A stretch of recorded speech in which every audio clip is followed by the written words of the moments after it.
pada kesempatan malam hari yang berbahagia ini kita ditakdirkan oleh Allah Subhanahu wa taala untuk menyampaikan warta-warta kebenaran firman Tuhan dan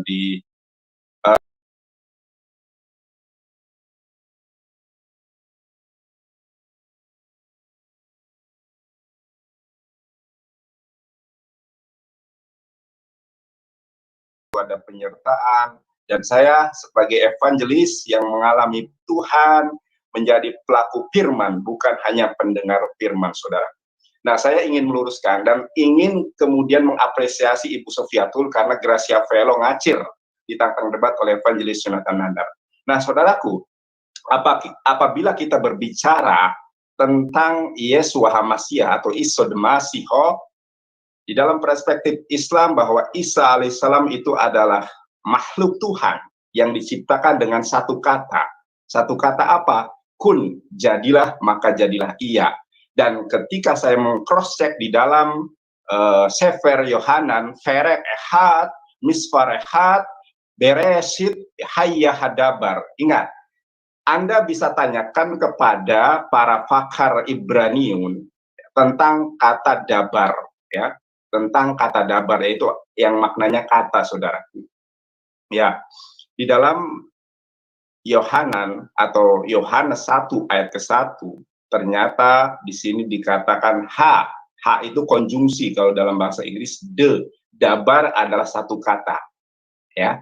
Kemudian kalau dia adalah kalamullah, maka itu tidak menggunakan dabar. Ini sering dan pernah saya jelaskan, tetapi menggunakan VL, yaitu diber.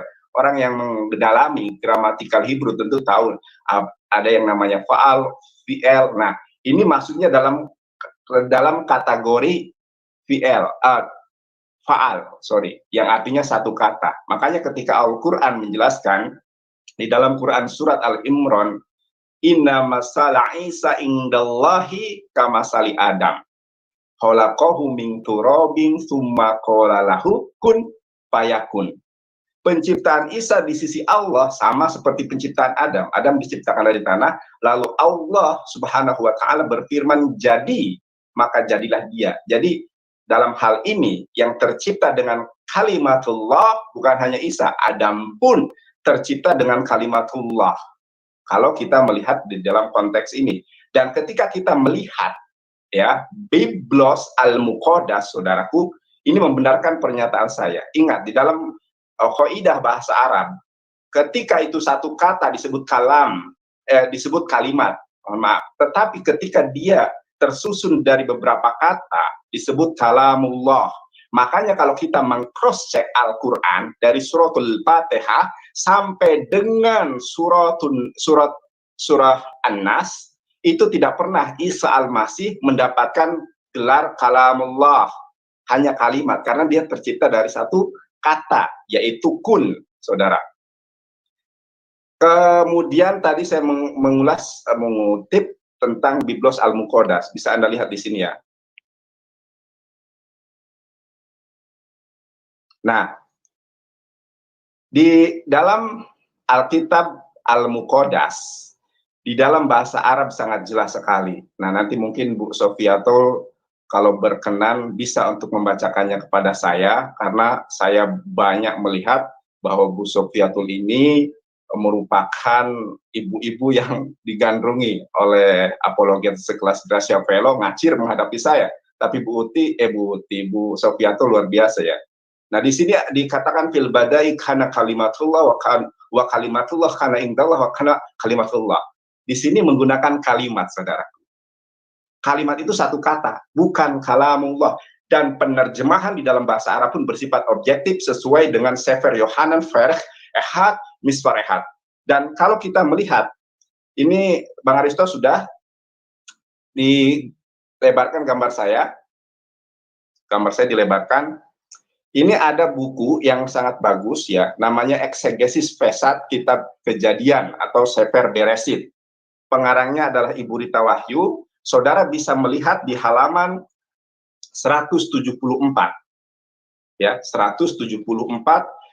Di dalam halaman 174 dikatakan di dalam Sefer Mizmor ya, pasal ke-33 ayat ke-6. Di sini disebutkan Bismillah ar-Rahman Rahim Bidbar Yod Hefafe. Saya bukan orang Yahudi, jadi nggak ngomong Hasem, nggak ngomong Adonai ya. Bidbar Yod Hefafe Samayim Naasu Yub Ruah Fiuhal Sheba'am. Nah, di sini ada kata-kata Yub Ruah. Jadi apa? Allah Subhanahu wa Ta'ala memberikan ruh itu bukan hanya kepada Yesus Hamasyah. Dan kita pun semua makhluk, kullu nafsin dha'iqatul maut adalah ruh Allah. Jadi yang ruh Allah itu kalau kita melihat surat As-Sajdah surat ke-32 ayat ke-9 disebutkan bahwa yang namanya ruh Allah itu bukan hanya Yesus Hamasyah, tetapi saya, Anda, dan kita semua adalah ruh Allah dalam konteks kepemilikan. Nah, di dalam Sefer Mizmor, di dalam kitab Mazmur pasal ke-33 ayat ke-9 ternyata ya, kita ini bahkan di sini disebutkan bala tentara itu diciptakan dengan satu kalimat. Sebagaimana penjelasan saya di awal dari kata kun, jadilah maka jadilah dia, Saudara. Nah, di ayat ke-9-nya Mizmor 33 ayat ke-9 Bismillah ar-Rahman Rahim Kihu Ammar Fayahihu Shifah Fayamod. Nah, sebab dia telah berfirman, maka semuanya jadi, dia memberi perintah, maka semuanya ada. Kalau di dalam Al-Quran, sebagaimana tadi penciptaan Isaya, ketika Allah menghendaki sesuatu, maka hanya cukup mengatakan jadi, maka jadilah dia. Qala lahu kun fayakun. Begitupun penciptaan Isa. Namun sayangnya apologet Kristiani itu tidak mengerti original text, tidak mengerti Arab, tetapi ngomong tentang kitab suci, yang artinya salah. Gracia Apel mengatakan bahwa ini adalah firman Tuhan, apa ketek. Kalau kita melihat ayatnya, itu tidak seperti itu. Jadi Yesus itu adalah makhluk ciptaan Tuhan, bukan firman Tuhan menjadi manusia. Kalau kita melihat gramatikal Hebrew-nya, di sini disebutkan dabar, bukan diber, karena di sini dalam kategorinya faal, bukan fi'el. Demikian, Saudara Abah, terima kasih. Silakan saya berikan waktu kepada Ibu Sofiatul untuk menanggapi hal ini. Ya, kamu sudah menyimpang dari tema kita. Tema kita kali ini membahas kanonisasi, standarisasi Al-Quran dan Alkitab. Jadi kita akan membuktikan mulai dari penerimaan wahyu, ya, sampai pada kanonisasi Quran yang sekarang, mana yang palsu dan mana yang asli. Jadi kamu sudah sebentar. Kamu sudah menyimpang dari tema. Ya, kita tidak membahas mengenai. Jonathan jangan dipotong. Enggak, ini aku mengklarifikasi. Enggak, biarkan waktunya Ibu Sofiatul, tidak boleh yang lain ngomong. Ya, silakan. Okay. Lanjut. Ya, jadi aku mau tanya dulu, kamu tahu nggak tema malam hari ini apa? Aku nggak tahu, karena Bu Uti ngajuin temanya ke aku adalah, ya ada WhatsApp-nya. Jadi Bu Uti, coba Bu, ini kenapa bisa menyimpang jadi tema ya Bu ya? Ya, soalnya Bu Uti bilangnya tarung ideologi antara Nanda dan Sofiatul, nggak mengajukan tema. Enggak, itu judul itu mah tarung ideologi, itu mah judul ini, judul thumbnailnya. Saya mau bikin judul thumbnail. Nah, berarti ada miskomunikasi. Ada miskomunikasi di sini. Oke, nggak apa-apa Anda membahas itu, silakan, nggak apa-apa. Tetapi tanggapi dulu apa yang saya nyatakan. Karena kenapa? Ini hal yang fundamental ketika orang-orang Kristen menganggap Yesus adalah firman Tuhan yang hidup. Dari original text, bahkan Hebrew dan Arabik tidak mendukung bahwa Yesus adalah firman Tuhan yang menjelma menjadi manusia. Jadi tanggapi dulu, baru setelah itu kita lanjutkan tema yang Anda angkat. Ya, ada. Saya kasih turun ya, kita berdua turun Bu Uti. Ya. Jadi kalau kita membahas tentang Yesus adalah salah satu. Anda bisa lihat share screen saya nggak ini? Share screen-nya kelihatan apa enggak ya? Halo? Sudah di layar, Bu. Ini share screen-nya kelihatan? Sudah kelihatan. Saya tanggapin dulu, habis itu saya mau pembukaan ya, karena kamu tidak sesuai dengan tema. Jadi kalau kita bicara tentang Yesus, Yesus adalah salah satu tokoh sejarah selama 1400 tahun yang merupakan historical figure yang kontroversial. Ya, pertanyaan umat Islam tuh gampang sebenarnya. Dan itu bukan pertanyaan yang baru. Selama 1400 tahun selalu yang ditanyakan apakah Yesus itu Tuhan? Apakah dia Allah itu sendiri? Ya. Ini lihat nih, pada waktu Yesus dibawa ketika dia melakukan sunat. Ya, dia dibawa oleh Maria. Rabi Simeon, ini seorang nabi, mengatakan sesungguhnya anak ini ditentukan untuk menjatuhkan atau membangkitkan banyak orang di Israel. Ini Lukas 2 ayat 34. Dan menjadi suatu tanda yang menimbulkan perbantahan. Dan suatu pedang akan menembus jiwamu sendiri supaya menjadi nyata pikiran hati orang. Jadi ini adalah nubuatan Nabi Simeon tentang siapa anak ini, Yeshua. Makanya berulang kali, Yesus di dalam Alkitab menyatakan, menurut kamu, siapakah aku ini? Ya. Nah, saya tanggapi tadi, kamu bicara Yohanes, ya. Di dalam Alkitab kita, yang namanya Logos, Yesus itu bukan Lego. Tahu Lego ya? Logos itu bukan gelombang suara, A, I, U, E, O. Bukan udara yang masuk lewat lubang hidung, kata salah satu teman muslimmu, kemudian menggetarkan pita suara dan keluar lewat mulut. Yesus itu bukan A, I, U, E, O, atau perkataan. Yesus itu adalah firman. Apa itu firman? Firman adalah kecerdasan ilahi, hikmat ilahi, akal budi ilahi itu sendiri. Sama seperti saya mempunyai logos yang satu dengan diri saya, yaitu adalah kecerdasan saya, akal budi sofiatul. Kecerdasan ini keluar menjadi lego, menjadi kata-kata. Lego ini kemudian menjadi leksi atau menjadi dictionary, menjadi kamus. Ya. Nah, Allah itu berkomunikasi dengan semua ciptaannya lewat firman-Nya. Nah, Anda lihat ini.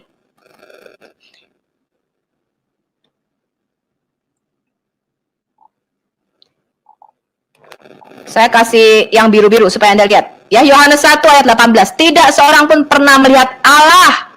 Yang dimaksud adalah hakikat Allah yang sejati, yaitu Bapa. Tetapi siapa? Tetapi anak tunggal Allah, yaitu Sang Firman, yang ada di dalam Bapa. Ya, kata NRK en hologos, kai hologos en proston theon. En proston itu artinya inside, di dalam. Jadi firman Allah itu ada di dalam Allah. Bukan seperti konsep Quran. Firman itu ada di Loh Mahfuz, di sisinya Allah. Jadi ada dua yang kekal di situ. Di dalam iman kamu. Jadi Allah itu berkomunikasi dengan semua ciptaannya lewat Sang Firman. Dan firman itu telah menjadi daging atau menjadi manusia. Ya. Nah, saya bacakan satu lagi nih. 1 Korintus 3 ayat 16.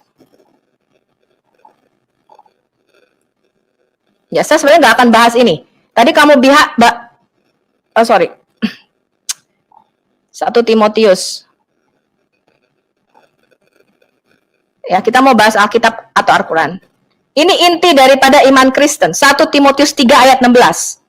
Dan sesungguhnya agunglah rahasia ibadah kita. Artinya apa? Dan sesungguhnya, ya, agunglah misteri iman kita. Ya, bahasa aslinya adalah misteri iman kita.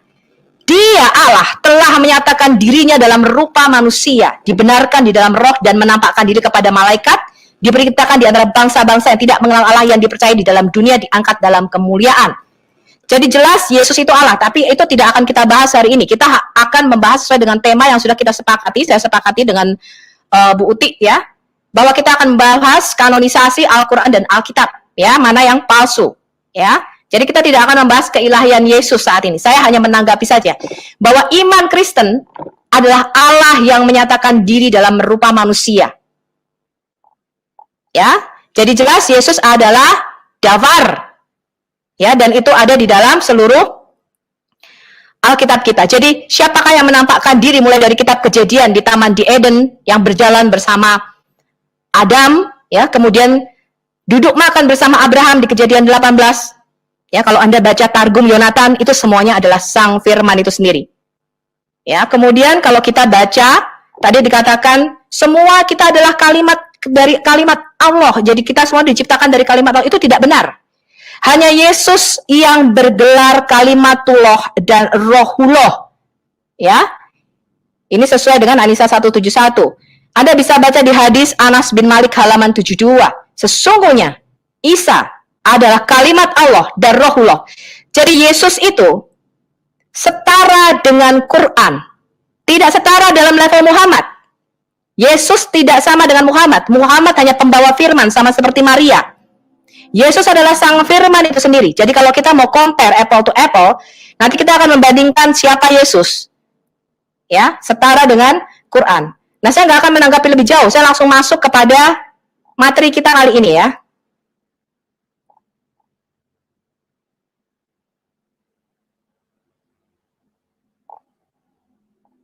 Ini Nadar sudah, ini gimana lagi nih caranya nih? Sebentar. Saya nggak akan membahas ini ya. Tadi kita nggak ngebahas ini masalahnya.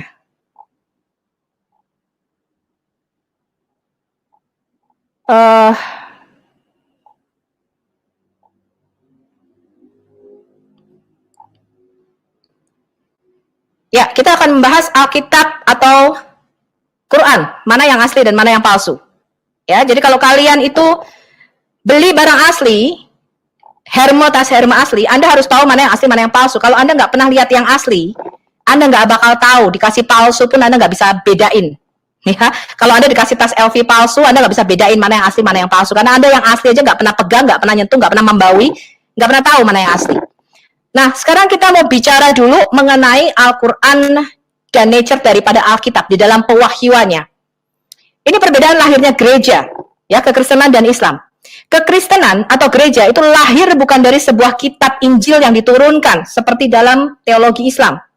Yesus tidak pernah mewariskan kitab. Yesus itu mendirikan eklesia atau gerejanya. Eklesia ini adalah istilah politik di dalam senat Yunani. Ya, nanti saya jelaskan lebih lanjut. Tapi yang jelas ini yang diwariskan oleh Yesus. Matius 16 ayat 18. Aku pun berkata kepadamu, engkau adalah Petrus. Dan di atas batu karang ini, Petra, ya, itu adalah pengakuan Petrus, yaitu bahwa Yesus adalah Mesias, anak Allah yang hidup. Aku akan mendirikan jemaatku atau eklesia. Jadi batu karang itu adalah Yesus itu sendiri. Dan alam maut tidak akan menguasainya. Nah, kekristenan itu lahir bukan dari sebuah kitab yang diturunkan seperti Islam. Kekristenan itu lahir dari sebuah peristiwa kebangkitan Sang Mesias. Jadi ketika Yesus mati, Yesus itu bukan pemimpin gerakan politik seperti Muhammad. Yesus tidak pernah mengangkat pedang, menaklukkan kota-kota sekitarnya, kemudian menjadikan mereka Kristen. Nggak pernah. Ya, Yesus itu ketika mati di atas kayu salib, itu murid-muridnya bubar semua. Tetapi 3 hari kemudian, dia bangkit. Ya, kemudian selama 40 hari, Yesus menampakkan diri berturut-turut kepada 500 orang saksi. Dan kemudian di loteng Yerusalem, ketika Roh Kudus turun pada hari Safuat, disitulah lahirnya gereja. Ya, jadi selama 30 tahun pertama kekristenan tidak ada Alkitab Perjanjian Baru yang ditulis dari Matius sampai Wahyu. Semua rasul itu mengajar secara lisan dari semua Alkitab Perjanjian Lama. Jadi Yesus itu ada di dalam setiap lembar di dalam Perjanjian Lama. Karena Yesus itu merupakan kunci yang membuka semua nubuatan-nubuatan dan tipologi di dalam Perjanjian Lama. Ketika Yesus bangkit, dia menampakkan diri kepada 2 orang muridnya dalam perjalanan ke Emmaus. Ini Anda bisa baca di Lukas 24. Ya, Yesus berkata, inilah perkataanku yang telah kukatakan kepadamu ketika aku masih bersama dengan kamu. Yakni harus digenapi semua yang ada tertulis tentang aku, mulai dari kitab Taurat Musa, kitab Nabi-Nabi, dan kitab Mazmur. Lalu Yesus membuka pikiran mereka sehingga mereka mengerti kitab suci. Katanya kepada mereka, ada tertulis demikian. Mesias harus menderita dan bangkit dari antara orang mati pada hari yang ketiga. Dan lagi, di dalam namanya berita tentang pertobatan dan pengampunan dosa harus disampaikan kepada segala bangsa. Mulai dari Yerusalem. Oh, sorry. Belum selesai.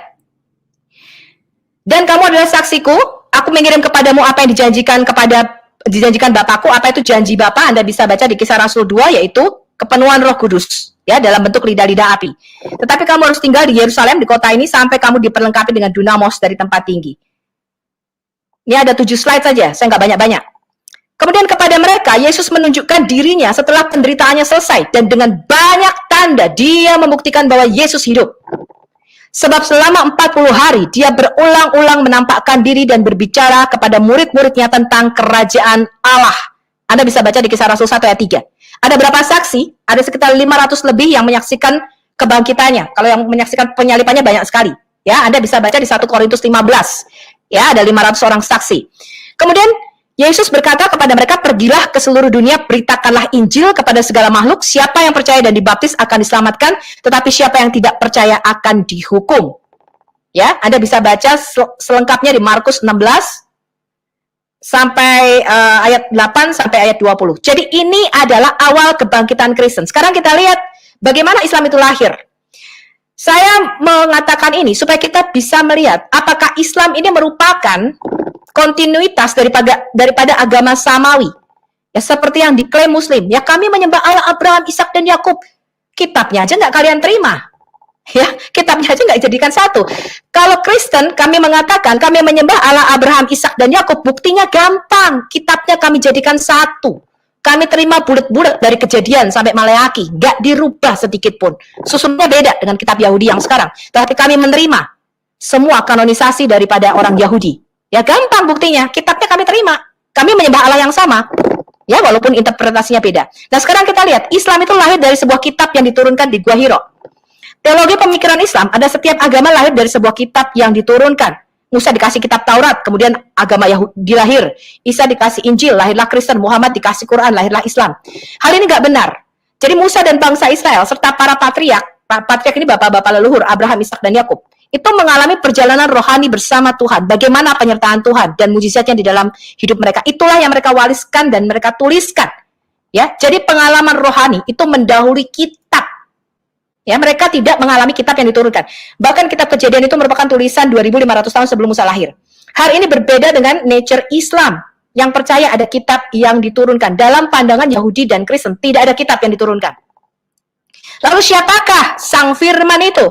Dengan demikian iman Kristen itu tidak bergantung kepada tulisan. Karena memang gereja tidak dilahirkan dari Alkitab Perjanjian Baru. Ya. Iman kita tidak tergantung pada tulisan manusia, tapi kepada perjumpaan pribadi dengan Sang Firman, yaitu Yesus Kristus. 1 Yohanes 1 ayat 1 sampai 4. Rasul Yohanes menulis demikian. Apa yang telah ada sejak semula, yang telah kami dengar, yang telah kami lihat dengan mata kami, yang telah kami saksikan, dan yang telah kami raba dengan tangan kami tentang Sang Firman hidup. Itulah yang kami tuliskan kepada kamu. Jadi apa yang tulisan-tulisan Alkitab itu bukan disebut logos, disebutnya grafe. Ya. Disebutnya grafe. Mereka menuliskan mengenai siapa Sang Mesias itu. Jadi keempat Injil, Matius, Markus, Lukas, Yohanes, itu tidak pernah disebut kitab Injil selama 400 tahun pertama. Gereja mula-mula menyebut keempat kitab ini sebagai memoir para rasul atau ingat-ingatan para rasul mengenai kehidupan Mesias. Ya, jadi sama seperti hadis dan sirah daripada Yesus itu sendiri. Nah, sekarang apa klaim Quran? Ini yang akan saya tanyakan kepada Nandar. Ini pertanyaan pertama saya dari premis pembukaan saya. Dikatakan di Ali Imran 3 ayat 3. Dia menurunkan kitab-kitab, dia menurunkan Quran, membenarkan kitab yang diturunkan sebelum, menurunkan Taurat dan Injil. Kapan ini Tuhan menurunkan Taurat dan Injil? Kemudian Al-Maidah 5 ayat 46. Kami teruskan jejak mereka dengan mengutus Isa putra Maryam membenarkan kitab sebelumnya yaitu Taurat, dan kami menurunkan Injil kepadanya. Di dalamnya terdapat petunjuk dan cahaya dan membenarkan kitab yang sebelumnya yaitu Taurat. Kemudian Al-Maidah 5 ayat 4, sesungguhnya kami menurunkan kitab Taurat. Al-Isra ayat 55, kami berikan kitab Zabur kepada Daud. Ini adalah klaim hoax, ya. Kalau sekarang ini namanya kebohongan publik. Zabur itu dikumpulkan selama 1000 tahun. Daud hanya menulis 74-75 dari kitab Mazmur. Sisanya ada nyanyian dari Salomo, Musa, ya, kemudian ada Bani Korah, Bani Yedutun, Bani Heman, ada nyanyian Bani Asaf di situ, ada nyanyian Yeremia di situ. Ya, dan tidak pernah kitab Zabur ini diberikan kepada Daud karena ini dikumpulkan dalam waktu 1000 tahun. Ya. Kemudian Al-Ala ayat 18-19. Sesungguhnya benar-benar terdapat dalam kitab-kitab yang dahulu, kitab Ibrahim dan Musa. Ibrahim diberi kitab kapan ini? Kemudian Al-Baqarah ayat 136. Kami beriman kepada Allah dan apa yang diturunkan kepada kami dan apa yang diturunkan kepada Ibrahim, Ismail, Ishak, Yakub anak cucunya. kepada Musa, Isa, serta nabi-nabi. Jadi klaim Allah Subhanahu wa Ta'ala adalah Dia memberikan kita kepada setiap nabi. Sekarang kita baca Al-An'am. Al-An'am ayat 84 sampai 89. Semua nabi diberi kitab. Anda baca lengkap di situ ya. Ya, dikatakan kami menganugerahkan Ishak dan Yakub, kepada masing-masing telah kami beri petunjuk. Dan sebelumnya kami telah memberi petunjuk kepada Nuh dan kepada sebagian dari keturunan Ibrahim, Daud, Sulaiman, Ayub, Yusuf, Musa, dan Harun. Ya, kemudian ada Zakaria, Yahya, Isa, Ilyas, Ismail, alias Yunus dan Lut. Kemudian dikatakan di sini nih, mereka itulah orang-orang yang telah kami berikan kitab. Kapan ini diberikan kitab? Ya, diberikan kitab, hikmah, dan kenabian. Lut di dalam Alkitab kita bukan nabi. Al-Baqarah ayat 213. Manusia itu dahulunya satu umat, lalu Allah mengutus para nabi untuk menyampaikan kabar gembira dan peringatan. Diturunkannya bersama mereka kitab yang mengandung kebenaran. Ini klaim Quran, bukan klaim Alkitab. Tapi pada zaman Muhammad, itu ada kitab Taurat, Zabur, dan Injil. Nanti saya tunjukkan. Ya. Nah, sekarang yang harus kita buktikan, apakah kita masih mempunyai bukti-bukti manuskrip Alkitab kita sebelum abad ke-6, sebelum zaman Muhammad? Tentu saja. Apakah masih sama manuskrip itu dengan Alkitab yang kita pegang sekarang? Tentu saja sama. Ya. Nah, sekarang Nandar, Muslim bukan saja tidak mempunyai manuskrip asli zaman Muhammad abad ke-6. Ya, nanti saya tunjukkan. Manuskrip Utsmani aja nggak ada. Apa yang diklaim sebagai Quran sekarang? Ini adalah hasil standarisasi di Al-Azhar, Kairo, Mesir tahun 1924. Dan ini merupakan diklaim ya murni hafalan Imam Hasan Hashim. Anda bisa baca di mukadimah halaman A di dalam Quran Anda. Versi Indonesia memakai yang versi hafalan Hafs. Sekarang nih Ali Imran ayat 84. Kami beriman kepada Allah, kepada apa yang diturunkan kepada kami dan yang diturunkan kepada Ibrahim, Ismail, Ishak, Yakub, anak-anaknya, dan bla bla bla. Kemudian di Al-Hadid ayat 25, sungguh kami telah mengutus rasul-rasul kami dengan bukti-bukti yang nyata dan kami turunkan bersama mereka Alkitab atau kitabah. Semua nabi dan rasul diberikan kitab. Ini pertanyaan saya, Nandar boleh catat. Berapa kitab yang Allah turunkan? Bagaimana kitab-kitab ini diturunkan? Ya, jumlah nabi dan rasul menurut Islam ya yang ada di Quran cuma 25, tapi yang tidak disebutkan ada 313. Total jumlah nabi ada 124.000. Kemudian ada satu hadis yang diriwayatkan oleh Abu Umamah, ya Abu Zar bertanya kepada nabi Anda, berapa jumlah persisnya para nabi? Muhammad menjawab jumlah para nabi 124.000 orang, 315 diantaranya adalah rasul. Ya, ini Anda bisa baca, itu saya sudah kasih referensinya, Anda tinggal cari, ada nomornya di situ. Ya, kemudian berapa jumlah kitab yang Allah turunkan? 104 kitab. Ya, Nabi Syed ada 50 suhuf, Nabi siapa lagi itu? Idris katanya 30 suhuf, Nabi Ibrahim dikasih 10. Musa katanya 10. Kemudian Allah juga menurunkan Taurat, Injil, dan ini klaim kalian. Ya, klaim kalian bahwa kitab-kitab itu diturunkan. Ini yang mau saya tanyakan. Ini dua slide saya terakhir. Quran surah Maryam ayat 27-30. Kemudian dia Maryam membawa bayi ini Isa nih waktu masih dalam kandungan, masih bayi, ya, kepada kaumnya dengan menggendongnya. Kemudian kaumnya ini berkata, "Wahai Maryam, sungguh engkau telah membawa sesuatu yang sangat mungkar. Wahai saudara perempuan Harun, ayahmu bukan seorang yang buruk perangainya dan ibumu bukan seorang perempuan pesina." Maka Maria menunjuk anaknya ini. Mereka berkata, bagaimana kami akan berbicara dengan anak kecil yang masih dalam ayunan? Dia, Isa berkata, sesungguhnya aku hamba Allah, dia memberiku kitab Injil. Jadi Isa, menurut klaim Allah Anda di dalam Quran, itu diberikan kitab Injil pada waktu masih bayi. Dan dia menjadikan aku seorang nabi. Dari tafsir Wet dikatakan, pada waktu dia masih menyusuk nih.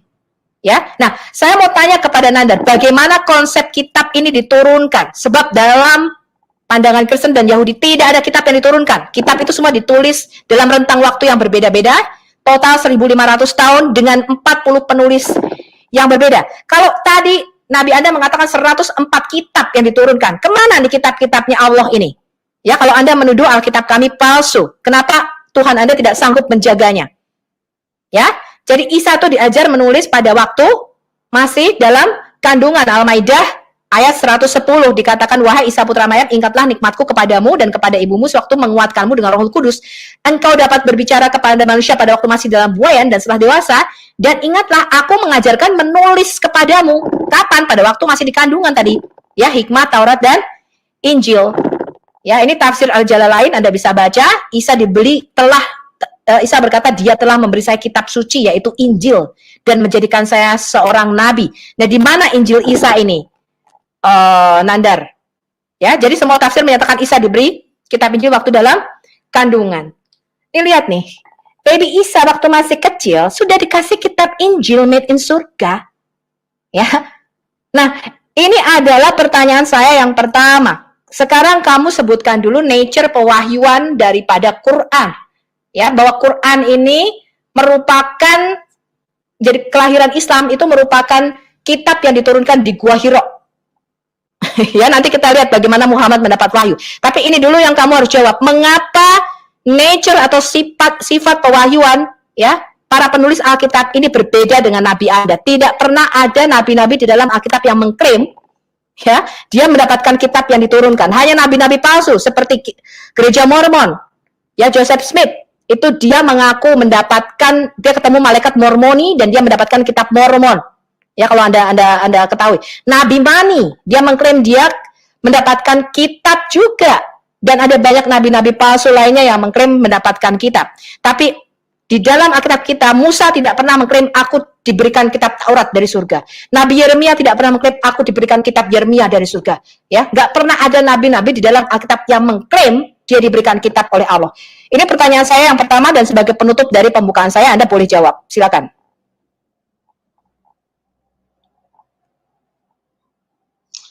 Wah, lama banget ya, tapi nggak ada yang berbobot sedikit pun. Kenapa?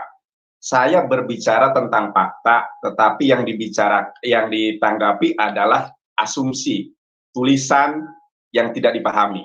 Nah, tadi mengatakan, saya tanggapi dulu ya. Saudara, kalau kita merujuk nih, kalau kita berbicara itu jangan hanya tulisan ya, harus ada literasi. Dan literasi saya bukan hanya literasi ketika berbicara tentang Al-Quran, ada ulumul Quran, ya, pengantar studi Al-Quran ada. Kemudian ketika kita berbicara tentang Injil, mana ya tadi ya?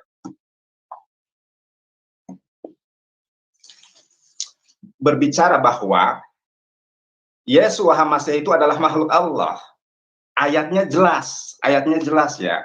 Ayatnya jelas di dalam 1 Yohanes ayat 1, atau Ferek Hat Misfarahat Sefer Yohana. Saudaraku, kalau kita belajar Ibrani, kalau saya belajar Ibrani ada sanadnya, ada sanad keilmuannya. Bahkan saya menguasai kursif yang mana para pendeta itu hanya sedikit yang... Aristo, ini nggak nyambung loh, Yonatan Nandar. Ini kita bicara pembuktian Alkitab dengan Quran, bukan ngomong Isa. Ini nggak nyambung loh kita ngomongnya. Ya, begini. Anda 30 menit, 15 menit ngomong, saya nggak menyangkal. Ya. Kamu buktikan dulu kitab-kitab Allah diturunkan, itu pertanyaanku. Ibu Sofiatul bisa diskusi dengan baik nggak? Biarkan aja lawan bicara mau ngomong apa gitu. Iya, gimana sih? Ya, Aristo, kalau nggak nyambung, jadi kita kayak dua orang gila nih, semua pemirsa YouTube nontonnya. Biarin aja, nggak apa-apa, Bu.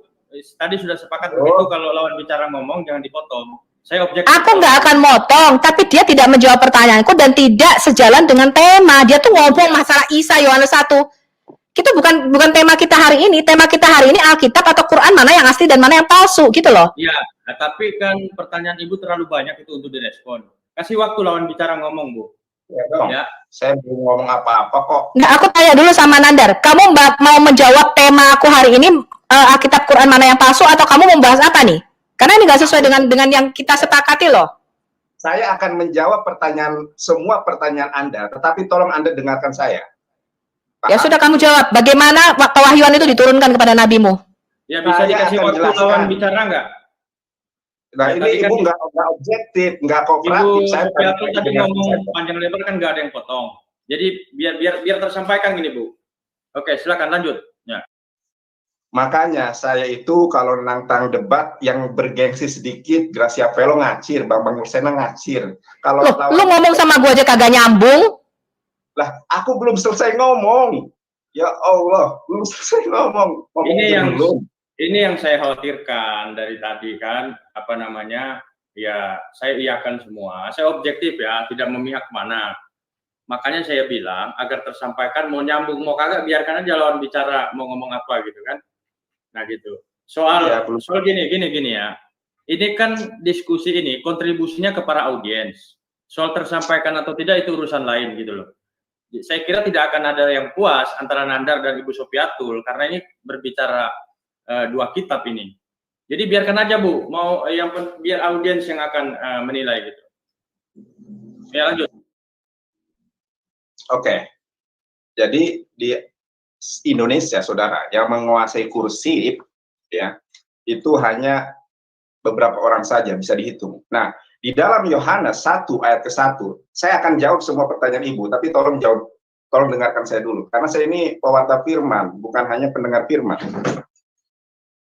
Ya, saudara, di dalam Yohanes 1 disebutkan bahwa Yesus itu adalah dabar, bukan diber. Mungkin saudara kalau yang tanya Bambang Nursenala atau Ibu Rita Wahyu ada namanya faal, fi'el. Yang namanya faal itu satu kata saja, saudara. Nah, aduh. Sebentar ya. Di ber ya. Ini tulisan kursif yang saya tadi bilang hanya beberapa orang pendeta saja yang kuasai. Kalau tulisan cetaknya di ber ya. Kalau Yesus itu adalah kalamullah, seperti pemahaman dari teman-teman orang Kristen, harusnya di sini bukan dabar. Kalau di dalam Alkitab Al-Muqaddas itu bukan kalimat, tetapi kalamullah. Nyatanya di dalam Alkitab Al-Muqaddas, Injil Yohanes 1 ayat ke-1, disebutkan bahwa Yesus itu hanya kalimat, satu kata. Nah, satu kata ini tertuang di dalam Mizmor. Ini karya Ibu Rita Wahyu, makanya saya lebih senang kalau bisa berdiskusi dengan yang bisa sama-sama bahasa Ibrani ya, Ibu Rita Wahyu. Di dalam Mizmor pasal ke-33 ayat 6 dan 9. Saudaraku, Iber ya. Nah, kalau tertulisnya gini di dalam 1 Yohanes ayat 1, maka betullah dia itu kalamullah. Kalam, pembicaranya Allah. Tetapi di dalam Yohanes 1 ayat ke-1, ternyata di situ tertulisnya apa? Fatah, ya. Yang bermakna dabar. Dan dabar, tanya Ibu Rita Wahyu, tanya Bambang Nursena, yang namanya dabar itu adalah fa'al, bukan fi'el. Ya. Kalau dalam bahasa Arab itu bukan kalamullah, tapi kalimat. Di dalam bahasa Arab yang dimaksud dengan kalimat itu satu kata. Satu kata dari Allah. Makanya Al-Quran menjelaskan bahwa Yesus itu adalah seperti Adam, seperti saya dan seperti Anda, yang diciptakan dengan satu kata, kun, jadilah, maka jadilah dia. Dan kita ini adalah ruh Allah, bukan hanya Yesus. Yang dimaksud ruh Allah itu bukan hanya Yesus. Kita dan Anda semua itu adalah ruh Allah. Dalilnya surat As-Sajdah, surat ke-32 ayat ke-9 bisa dibaca, dan banyak ayat yang serupa yang semisal dengan itu. Lalu Ibu Sofiatul bertanya tentang apakah para nabi itu menerima buku? Tidak. Tidak ada ya, para nabi, para rasul itu menerima firman berupa buku, nggak ada. Loh kok nggak ada? Emang nggak ada. Yang Allah wahyukan itu adalah firman Tuhan. Ini definisi yang pertama dalam Al-Quran ya. Al-Quran itu adalah firman Tuhan. Firman Allah Subhanahu wa Ta'ala yang disampaikan kepada Nabi Muhammad SAW melalui perantara Ruhul Kudus atau malaikat Gabriel yang diturunkan secara mutawatir, secara sistematis kepada Nabi Muhammad SAW. Makanya di dalam Quran surat An-Najm itu wa ma yantiqu anil hawa in huwa illa wahyu yuha. Ketika Al-Quran diterima oleh Nabi Muhammad SAW, maka Nabi Muhammad SAW menghafalnya. Setelah menghafalnya, lalu Nabi Muhammad SAW membagi hafalannya kepada para sahabat untuk dihafalkan juga, dan Rasulullah SAW itu mengkonfirmasi, mengklarifikasi atas hafalan dan bacaan mereka. Setelah mereka semua hafal, Rasulullah SAW bersabda, "Baligul ani walau ayat." Sampaikanlah dariku walaupun satu ayat. Nah, bagaimana dengan ayat yang dikutip tadi? Makanya ini saya katakan dari semula, saya itu pengen berdebat dengan orang Kristen itu yang jago Ibrani. Biar sejalan. Orang membahas tentang kata dabar, dalet, bet, res, huruf cetak, dalet, bet, res, huruf kursif, saja nggak bisa mau ngomong bahas tentang kitab suci. Tapi tidak masalah. Mungkin ini sebagai stimulus untuk Anda Gracia Fellow untuk menghadapi saya.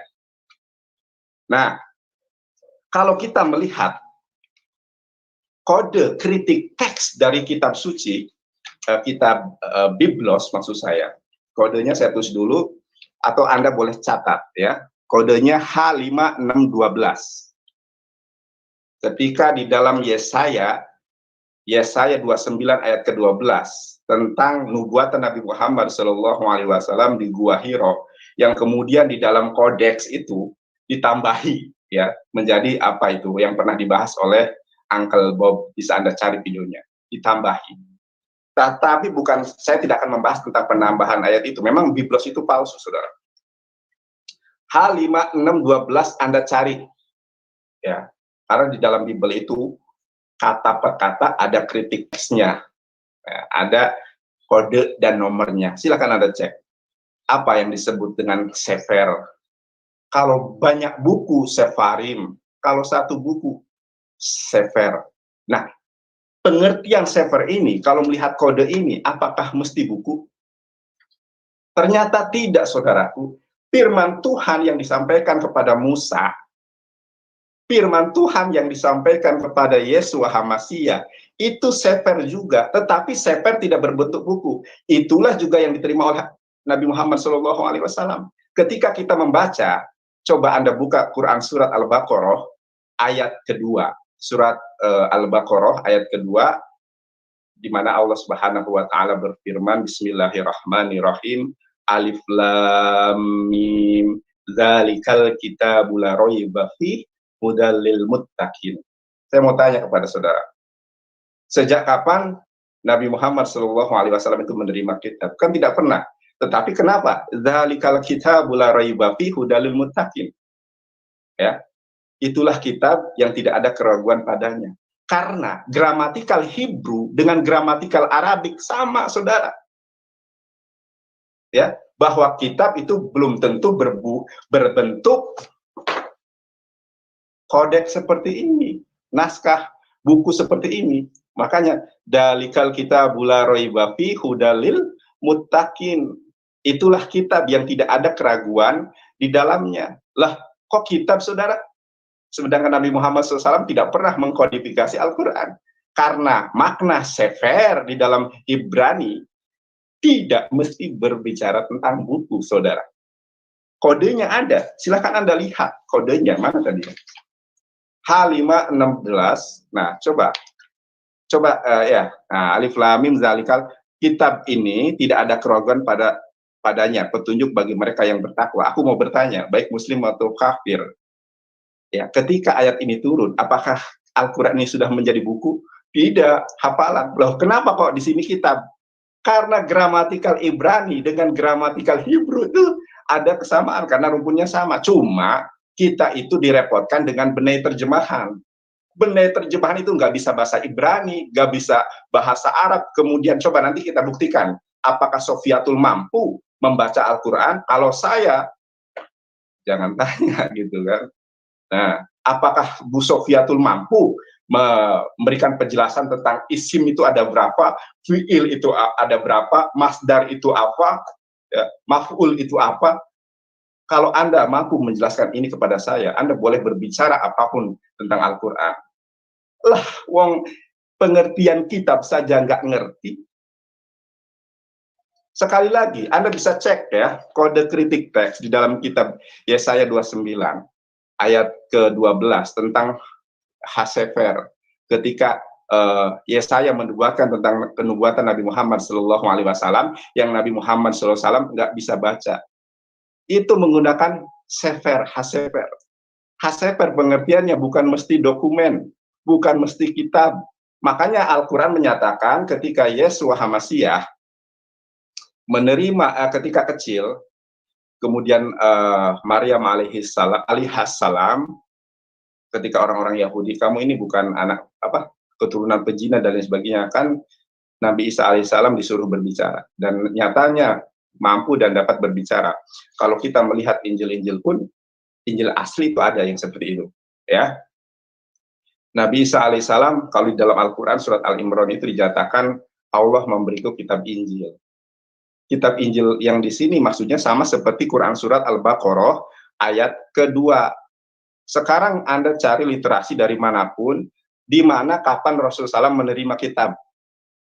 Budaya Arab dengan budaya Ibrani itu sama, budaya oral, menghafal, budaya menyampaikan dengan lisan. Nah, saudara, Al-Quran disampaikan kepada Nabi Muhammad SAW itu dengan sanad yang mutawatir. Ya, bahkan melihat sikoh atau setidaknya, dobit atau tidaknya, itu sangat jelas. Tetapi Alkitab tidak semacam itu, nggak ada sanad. Kodeks tertua, buku, kodeks itu sinonimnya dari buku, tentang Injil Matius, Markus, Lukas, dan Yohanes, itu ditemukan pada tahun 329 Masehi, kodeks tertua, kodeks Vatikanus, kodeks buku. Buku ini disalin dari mana? Dari papirus. Dari papirus-papirus yang tidak mengerti siapa penulisnya, bagaimana track record para penulisnya. Makanya disebut, kalau kita bandingkan Biblos dengan Al-Quran, nggak sebanding. Kalau kita bandingkan Biblos dengan hadis, nggak sebanding. Biblos itu sebanding dengan tarikh, dengan sejarah, tetapi sejarah yang tidak bersanad. Makanya dikatakan palsu. Saya minum dulu. Bismillah. Udah selesai? Belum selesai, aku belum menjelaskan semua. Anda 30 menit aja saya sabar menunggu. Nah, saudaraku, coba dibuka Bang Aristo 1 Galatia ayat ke-8 dan 9. Coba dibuka. Bang Aristo? Ya, siap. Saya lagi buka. Oke, sabar ya. Ya, 1 Galatia. Bentar. 1 Galatia ayat 8 9. Oke.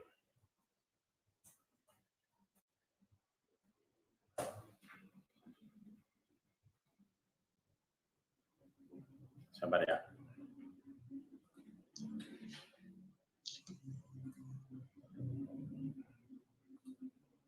Oke, sudah. Sudah. Sabar dulu.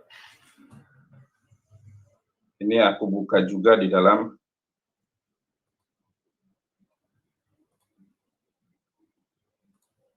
Ya, silakan. Belum tampak.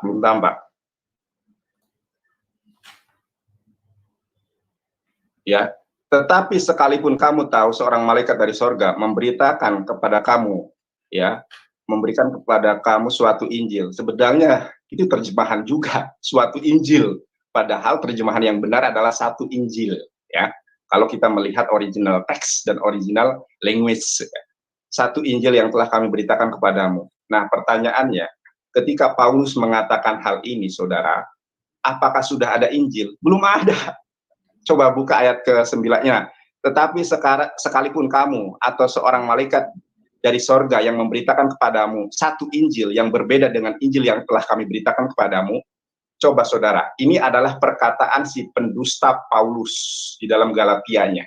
Si pendusta Paulus ini mengatakan siapa yang menerima satu Injil yang bukan kami bawa, ya, meskipun malaikat terang di sorga membawa satu Injil lain, jangan diterima. Masalahnya saudaraku, Injil yang mana yang diwartakan Paulus? Aku bisa membuktikan ada Injil asli yang disampaikan oleh Paulus. Tapi sabar dulu. Nah, apakah Injil yang diwartakan Yesus itu adalah Injil Filipus yang mengungkap tentang pernikahan Yesus, Injil Thomas Injil Yakobus yang menyebutkan Yesus cipokan dengan Maria Magdalena. Kemudian ada Injil, The Gospel of Judas. Banyak sekali Injil-Injil lain selain Injil yang dikanonisasi. Nah, saya akan sebutkan salah satu Injil asli yang tidak pernah terdapat di dalam The Gospel of Judas, Gospel of Yakobus, Filipus, dan lain sebagainya. Yaitu Kisah Para Rasul 20 ayat ke-35. Bang Aristo, silakan dibuka.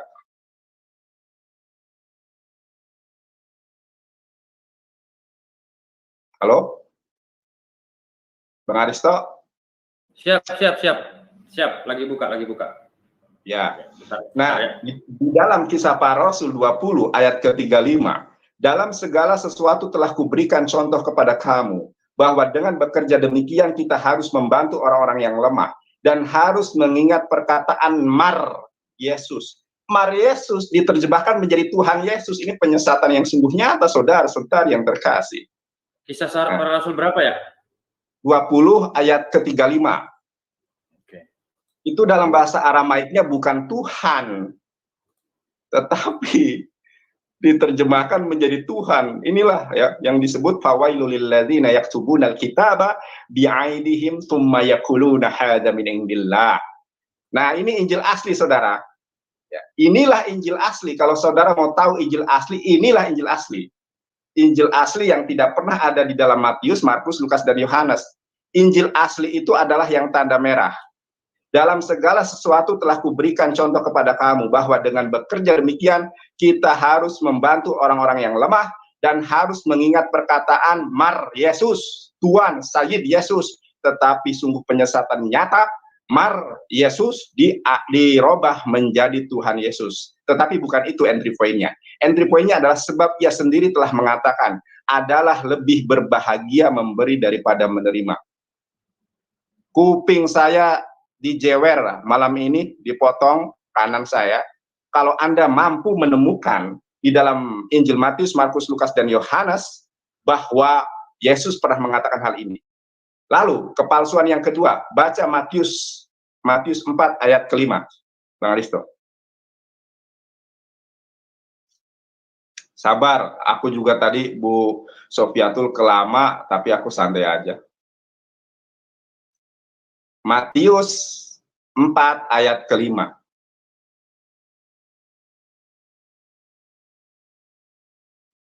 Makanya ini harus di waktu, kalau enggak ya gini akibatnya.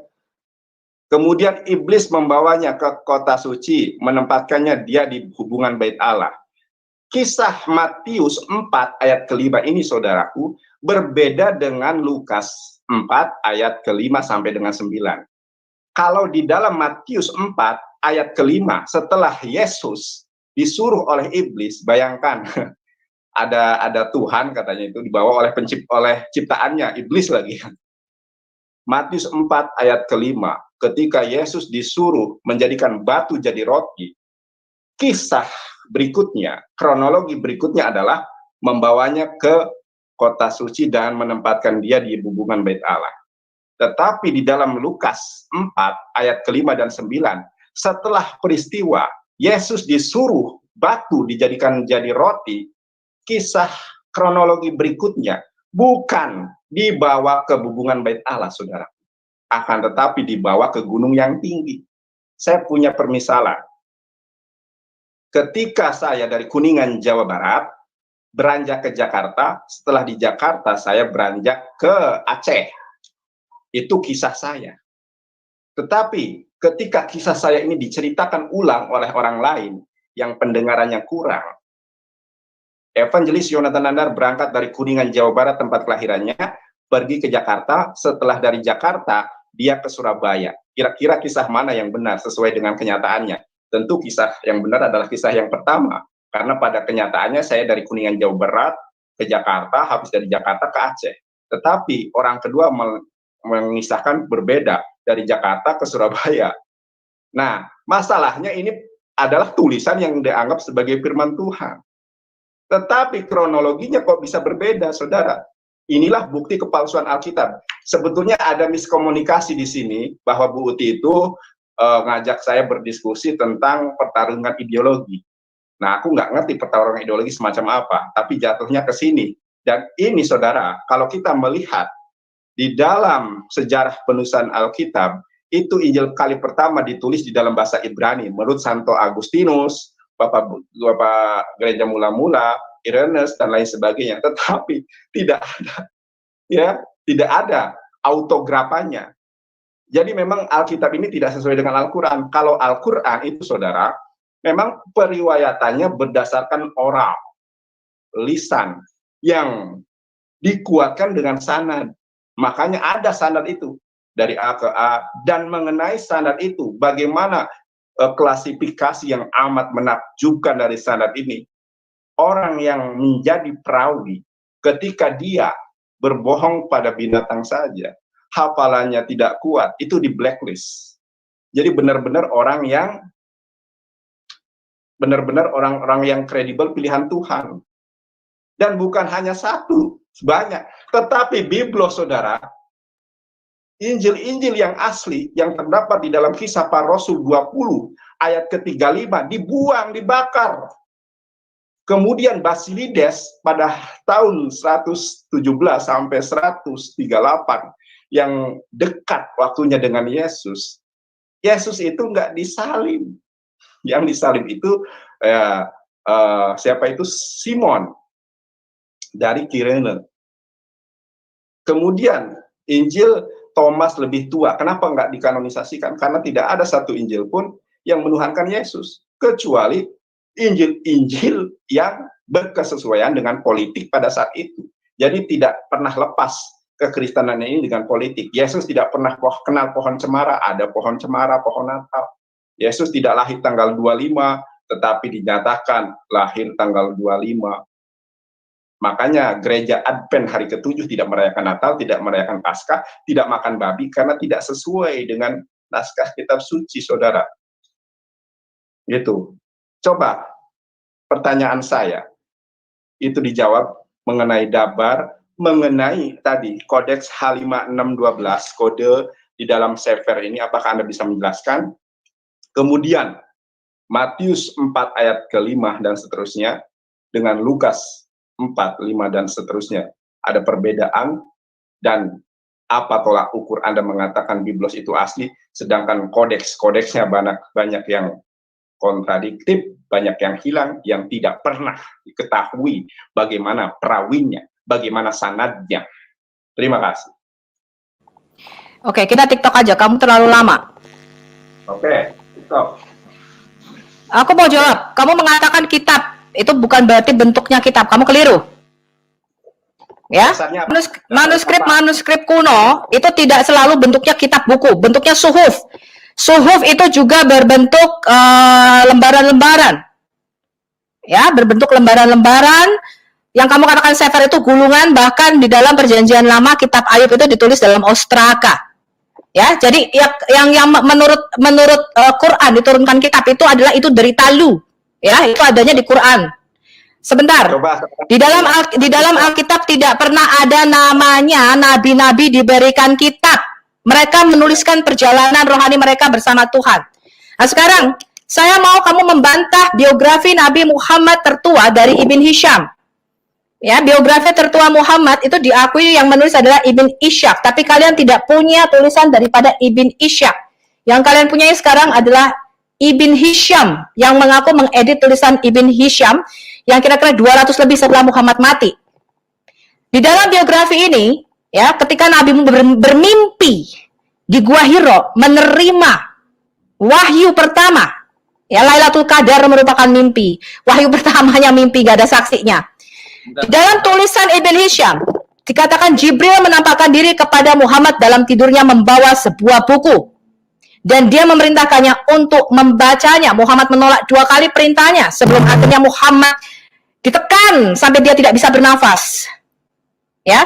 Nah, sekarang kamu bantah dulu bahwa nabimu tidak diberikan kitab, sedangkan Ibn Hisham menulis, ya, dan saya bisa membuktikan yang namanya pewahyuan, ya, pewahyuanmu itu 2 kali di dalam Quran itu memang ada kontradiksi. Yang pertama dikatakan, ya, bahwa pada hari Lailatul Qadar, ya, Kitab Al-Qadar, ya, surah 97 dikatakan diturunkan dari Loh Mahfuz ke Baitul Izzah dalam bentuk kitab. Kemudian Jibril ini mentartil, mencicil selama 23 tahun kepada nabimu. Jadi jelas yang diturunkan adalah kitab. Begitu juga di dalam tafsir-tafsirmu.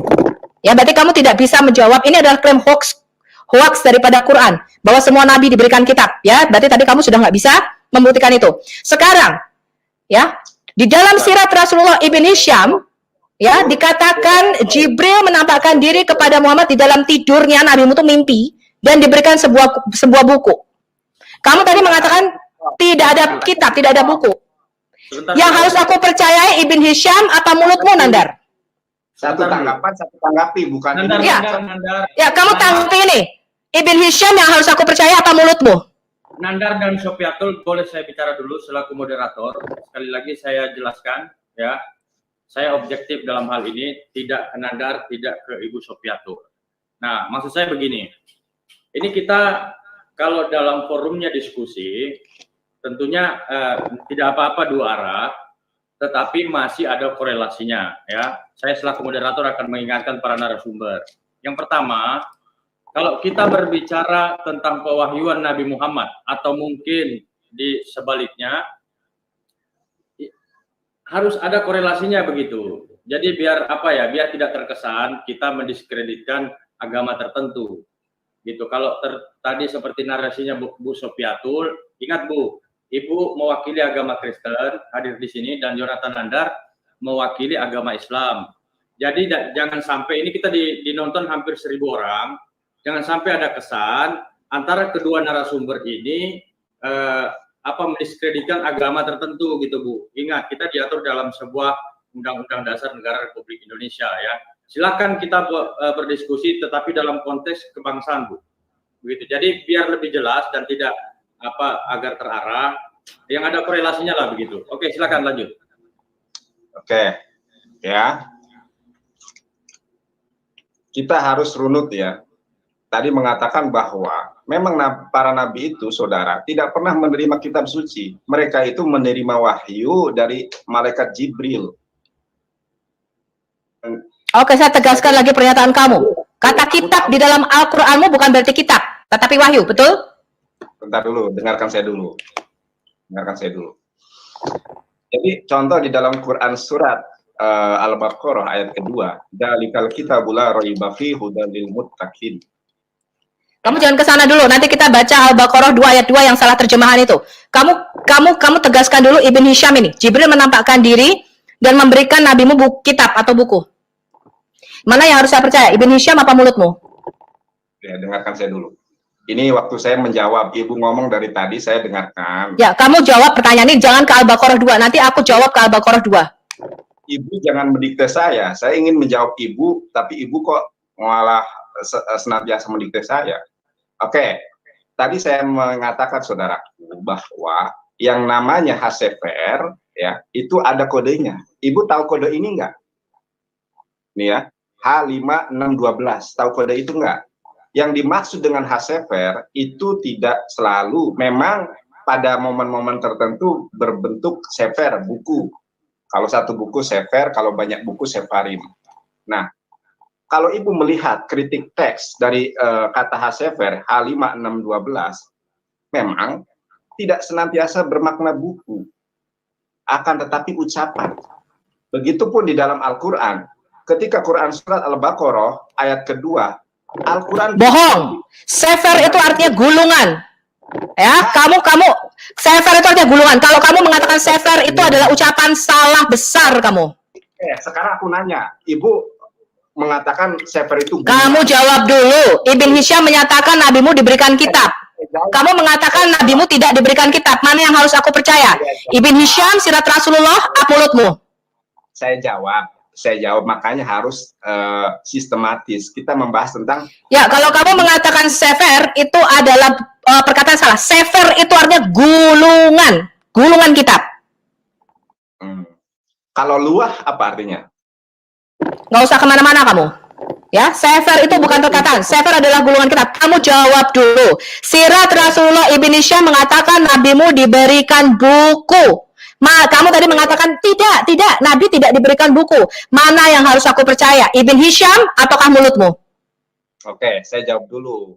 Nah, kalau ibu melampirkan data dari Ibnu Hisham ketika bercerita tentang itu dia menukil dari hadis yang mana? Ada nggak? Tunjukkan hadisnya.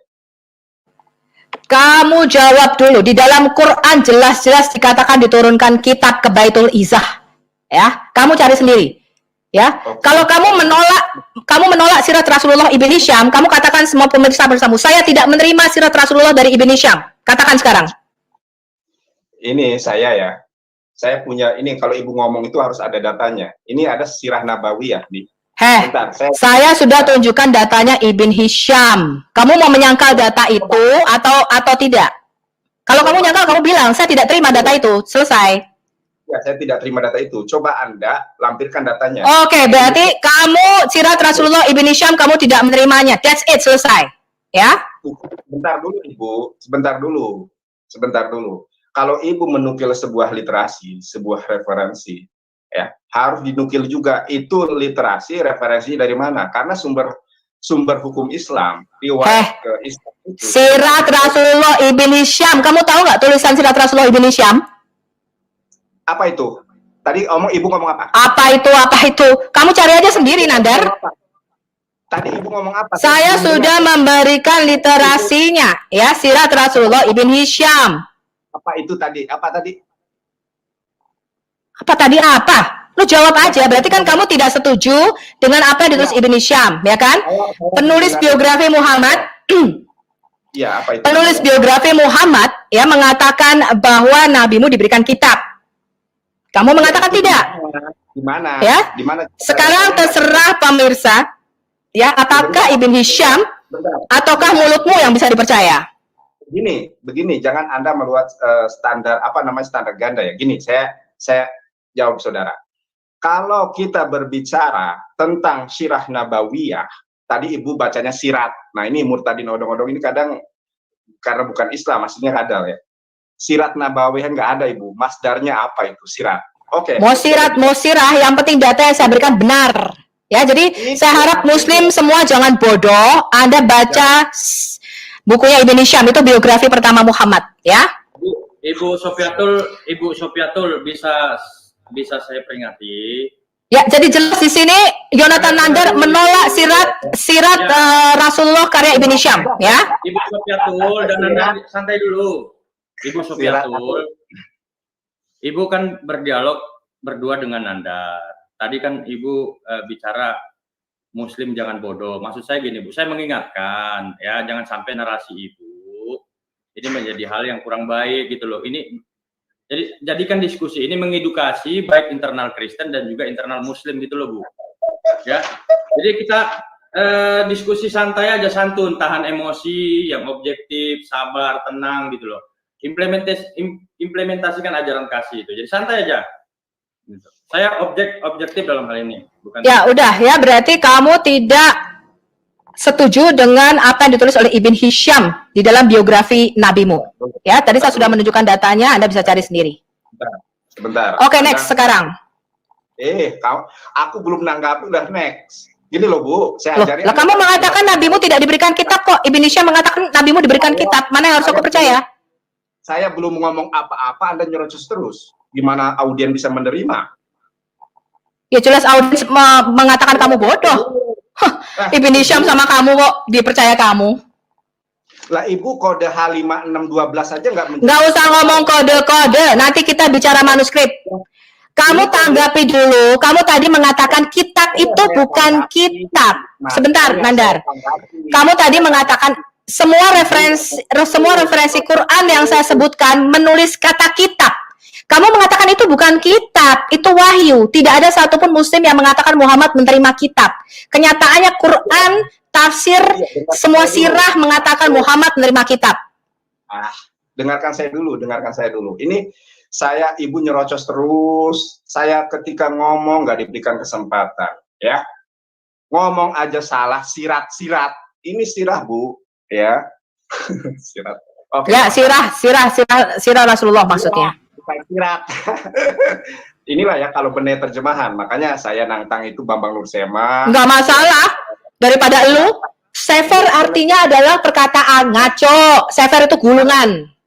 Sekarang Ibu sudah melihat kode ini belum? H5612. Tanya ke Kita saya. tidak membahas, kita belum sampai ke manuskrip. Kamu mengatakan nabimu tidak menerima kitab, Ibn Hisham mengatakan nabimu menerima kitab. Siapa yang benar, Nandar? Ibn Hisham apa kamu? Oke, sebentar. Saya minta bukti dan hadisnya yang mengatakan bahwa Rasulullah SAW. Kau minta bukti dan hadisnya? Kamu baca aja Ibn Hisham. Enak aja lu nantang-nantang gue. Lu baca aja Ibn Hisham. Ibu, sebentar. Saya sebentar Nandar. Aduh. Sabar dulu, berdua sabar nih. Saya moderator nih. Jadi gini ya, biar ini misalnya Nandar mengklaim. Jadi Nandar yang harus bawa data. Nah, sekarang kalau misalnya Ibu Sofiatul yang menarasikan tentang hadis itu, ya mungkin sih sebaiknya Ibu menghadirkan hadis itu, kemudian kita hadirkan di sini biar kita sama-sama lihat gitu. Oke, lanjut. Itu Ibn Hisham, sirah Rasulullah. Lu cari aja, lu baca bukunya Ibn Hisham, itu ada terjemahan Indonesianya. Aduh. Daud, tolong Ibu jangan panik ya. Dengarkan saya dulu. Ngapain gue panik sama lu? Sefer adalah perkataan. Terus gue panik sama lu gitu. Ibu Sofiatul, sabar lah ya. Kedua narasumber harus sabar lah ya, harus sabar. Santai lah. Memang odong-odong semacam ini ya. Ngomong sirah aja saudaraku jadi sirat ya. Anda paham sirah enggak? Ya memang lu orang Sunda nggak punya logat, hah? Emangnya lu orang Sunda nggak punya logat? Punya logat atau tidak? Saya tahu Anda orang Cina, tapi banyak juga teman-teman saya Cina. Saya bukan orang Cina, tolol. Cina, orang kata Cina kok. Ini bahasanya. Tolol. Bahasanya kok nggak bersahabat ya? Iya Bu, ini ya. Ini nggak usah lu bawa ras, Nandar ya. Bukan ras, emang saya tadi kan Ibu ngomong duluan kan, orang Sunda, masa orang Sunda tidak punya logat karena Ibu. Sekarang aku tanya ya, kamu ngomong aku salah mengatakan sirat dan sirah. Sekarang Quran diturunkan dalam 7 ahruf. Itu 7 apa aku tanya? Lah, sebentar, saya jangan lari ke situ dulu. Jangan lari. Loh, saya tanya dong, kamu mengatakan itu 7 ahruf. Hah? 7 ahruf, 7 ahruf apa? Sebentar, Ibu, tolong dengarkan saya. Ketika Ibu mengatakan bahwa sirah nabawiyah, tahu sirah nabawiyah saja nggak tahu. Lu nggak usah ke sana. Ya, Ibn Hisham mengatakan nabimu diberi kitab. Kamu mengatakan nabimu tidak diberikan kitab. Berarti kamu sudah menyangkali tulisan daripada Ibn Hisham. Buktikan hadisnya, dilampirkan di sini kan sekarang tadi. Kok buktikan hadisnya? Lu baca aja bukunya Ibn Hisham, sudah gua kasih itu literaturnya. Sembarangan lu. Makanya saya tadi mengcompare dengan kode H52 ya. Apa sih lu compare? Itu kita belum bicara manuskrip, kita belum bicara varian manuskrip. Aku baru menegaskan pernyataanmu bahwa kata kitab yang tadi sekian banyak referensinya aku tunjukkan di dalam Quran, kamu mengatakan itu bukan kitab. Itu loh yang harus kamu konfirmasi. Ibu tadi mengatakan bahwa Nabi Muhammad SAW menurut kisah dari Ibnu Hisham, sirat katanya Ibu, padahal bukan sirat ya. Sirah. Ya. Lu nggak usah ngomong sirah-sirah. Ibnu Hisham mengatakan Nabi mu dikasih kitab, itu loh masalahnya. Ngeles aja lu. Kalau memang nggak bisa baca Arab, ngomong aja ke saya, nanti saya ajarin ya. Sirah bukan sirat. Sekarang saya mau tanya, sirah itu apa? Dan ketika Anda mengatakan di dalam Ibnu Hisham, Nabi Muhammad SAW menerima buku, mana nasnya? Gitu. Karena Ibu kan ini saya... Lu tanya sendiri sama Ibnu Hisham, gue kan mengutip apa yang ada di kitabnya dia. Kok lu tanya sama gue sembarangan lu? Ketika saya mengatakan bahwa Yesus itu adalah makhluk, ini ada dari Ibu Rita Wahyu, Sefer Eksegesis Pesat Kitab Kejadian, Sefer Beresit, ada halaman 174. Ya, kemudian ketika Yesus itu ciptaan, ada di Injil sebentar dalam Injil Yakobus, dalam Injil Filipus, kemudian tadi bahwa Alkitab itu palsu, kisah Injil Yakobus, Injil Filipus, memangnya Injil itu kita pakai, hah? Itu nanti, kita belum bicara Injil-Injil palsu. Sekarang kita mau bahas yang palsu dulu, yaitu Quran. Kita mau bahas kitab palsu dulu. Ngomongnya gini. Enggak, sekarang gue mau bahas kitab palsu dulu. Ibu, gini Bu, kalau saya mengatakan bahwa Yesus itu adalah makhluk, saya bisa membuka kitabnya. Sekarang ketika Ibu berbicara tentang sirah nabawiyah, lu ngambil dari kitab palsu, ya. Ibn Hisham itu bukan kitab palsu. Nah, bentar, kalau Ibu berbicara tentang sirah, ini saya ada bukunya, kitab sirah nabawiyah. Lah Ibu berbicara tentang sirah nabawiyah di dalam karya Ibnu Hisham, Ibu nggak melampirkan datanya, bagaimana kita percaya? Data saya sudah cukup jelas, Nandar. Nah, Ibn Hisham menyatakan nabimu menerima kitab. Mana bukunya? Paling nggak memangnya gue harus buka kitab? Gue kan nggak buka kamera seperti lu. Ini bukan debat, Bu. Ini bukan debat akademis, bukan debat ilmiah. Kalau saya berbicara bahwa Yesus makhluk, saya bisa bahasa Ibrani. Ini ada kitabnya, Mizmor, ya kan? Sefer Yohanan, Ferek Ehad, Misfar Ehad. Kayak lu. Lu pikir gue gak punya bukunya Rita Wahyu? Hah?